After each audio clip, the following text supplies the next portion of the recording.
mu ngi noonu merci beaucoup Omar alors Alaaji Rawane yow tamit li nga xamante ne nii moom mu la daal di nekk discours bi Ousmane Sonko daal di tenir foofee ca Maroc nag wax na li nga xamante ni moo ko métti ci wàllum justice bi changement bi ñu bëgg ba tey mënagul am ci réew mi. waaw première chose sànq yaay wax ne on a l'impression que Ousmane buy wax toujours c'est un opposant donc loolu en vérité benn indication lay joxe mooy que ni le gars il n'a pas changé. waaw parce que bu soppeeku woon ñu ne léegi nduróo naag leneen. voilà donc comme démb ak bërki démb na nga ko doon gisee di ko déggee noonu muy waxee noonu ça veut dire que il est resté constant. te nit nag bu fekkee da nga resté constant. surtout ci ay wax. ça veut dire que au moins lii génn ci yow loo gëm la. tout à fait parce que en fait di sos ay wax selon ay circonstances. boo ko defee ñaari yoon ñetti yoon ñeenti yoon boo demaatee ci circonstance bu nduróog ba nga njëkkee woon mën ngaa wax lu différent. parce que doo jàpp li nga wax. donc bu nit ki di wéy di wax la même chose di teg tànkam fu mu ko doon teg démb ak bërki dem ba mënoo xàmmee ak opposant beeg ki nga xamante ne mooy exercer le pouvoir ça veut dire que la personne n'a pas changé. et que loolu mooy li nga xamante ni moom la fa lañu war a dox jëm. parce que en vérité su fekkee ni yow da nga nekk ci opposition. di am position booy jël di am nooy waxee di am loo bëgg a changer di am loo bëgg a jàmmaar lool. nga dem ba jël le pouvoir.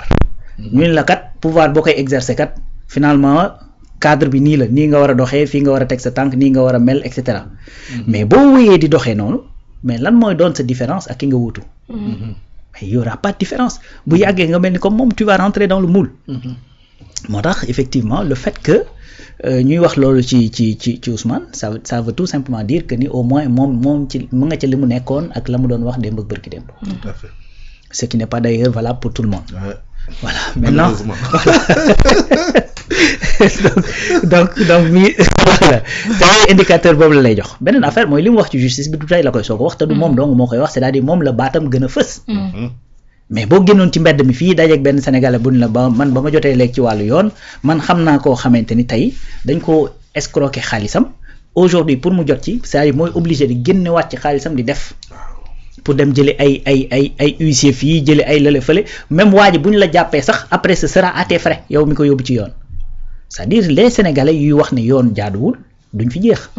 mais la famille de Fallou Fall.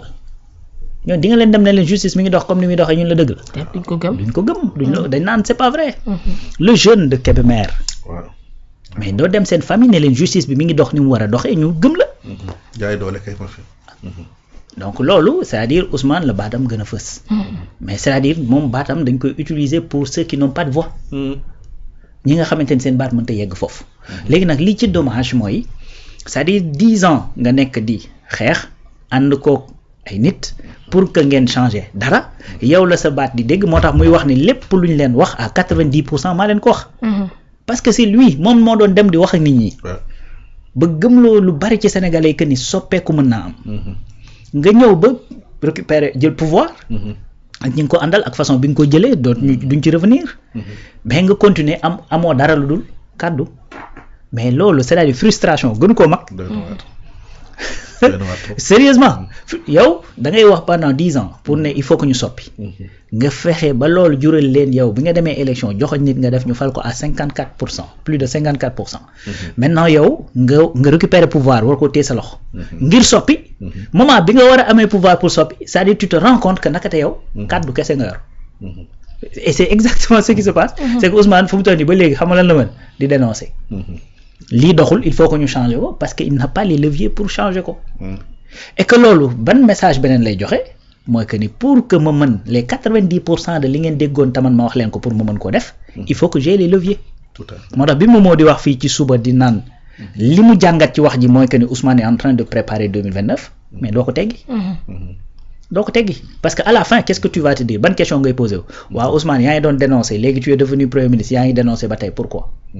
mais il va te dire parce que tout simplement j'ai pas aw ma siège ci conseil supérieur de la magistrature fu mu toll nii mënuma bouger loo benn magistrat d'ailleurs même suñu justice le premier ministre mën na jox instruction le ministre de la justice mu jox instruction procureur ne ko toppal ma diw mais mënu ko wax bul topp diw tey mën nañoo jox instruction procureur pour mu toppaate mais le ministre de la justice mënu ko jox instruction pour mu bañ a toppaate kon mu leer na ni yow tant que tu es chef du gouvernement premier ministre et cetera c'est-à-dire il y a beaucoup de leviers yoo nga xamante ni mënoo koo exercer te loolu dafa bokk lu fondamental ci li tax le changement de pouvoir am c'est-à-dire cette justice c'est-à-dire déjà le premier ministre muy le président de la République injustice la ñu accéder au pouvoir.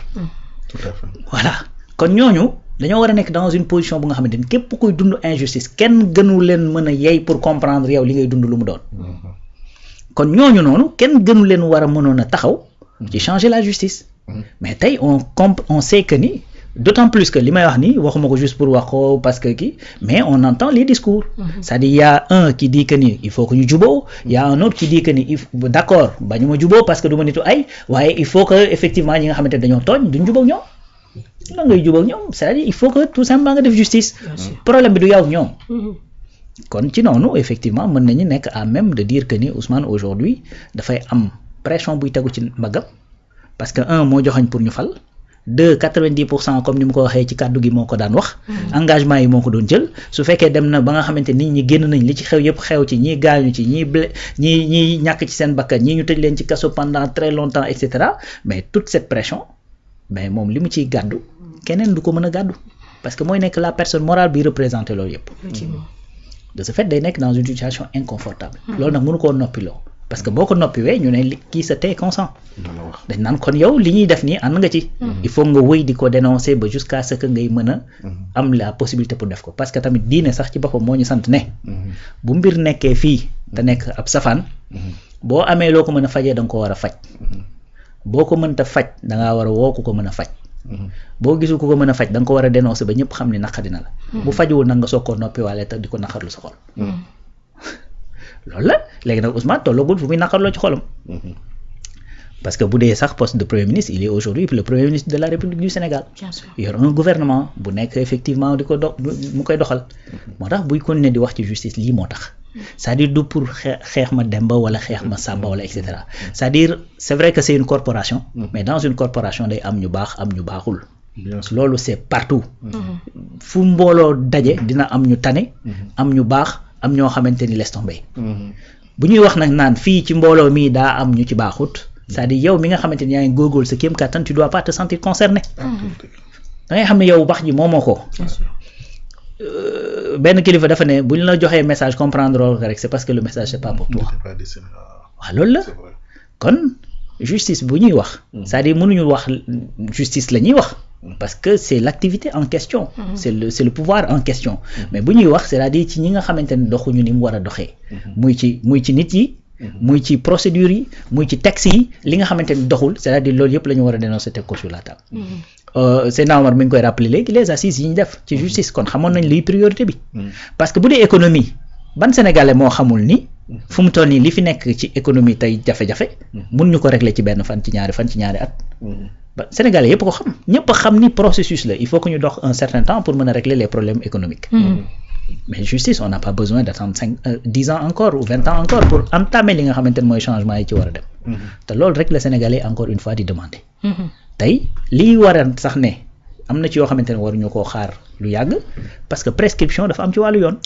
am na yoo xamante ne boo ko defee bu toogee yenn at yi kenn mënatu leen ci cee topp moo tax yenn yi war a war a gaaw ñu liggéey ko comme ni ñu ko war a liggéey donc Sénégalais li ñu bëgg mooy justice boo xamante ne dafay def de la justice reddition des comptes boo xamante ne dañ koy defee d'une manière extrêmement sévère parce que à chaque fois je rappelle que li ñuy demander du uniquement pour ñu jàpp ñu fi nekkoon te def lu defut c'est-à-dire c'est pour que ñu mën a jox nu ma koy tuddee alerte ñi fi nekk dissuader leen parce que li ñuy demander nii c'est ça dispose de l'avenir pour ëllëg a tax pour que fii ak 5 ans duñ fi nekkati di toog ci plateau di waxtaanee ay la moo tax diw teewuñu ko tudd nañ ko ci ay nangam su boobaa tey dinañ yegg ci niveau boo xam ne yow ma ñu tudd ci yëf yi sax yaay dem ne xaaral ma dem démissionner toog le temps que ñuy régler le problème foofu lañ bëgg a yegg en vérité voilà donc loolu la moo tax encore une fois man jàpp naa ni premier ministre bu dee wax foofu lay waxee c'est-à-dire du question une dent bu mu amal kii wala bu mu amal kële wala bu mu amal qui que soit c'est-à-dire nous tous ñoo comprendre que ni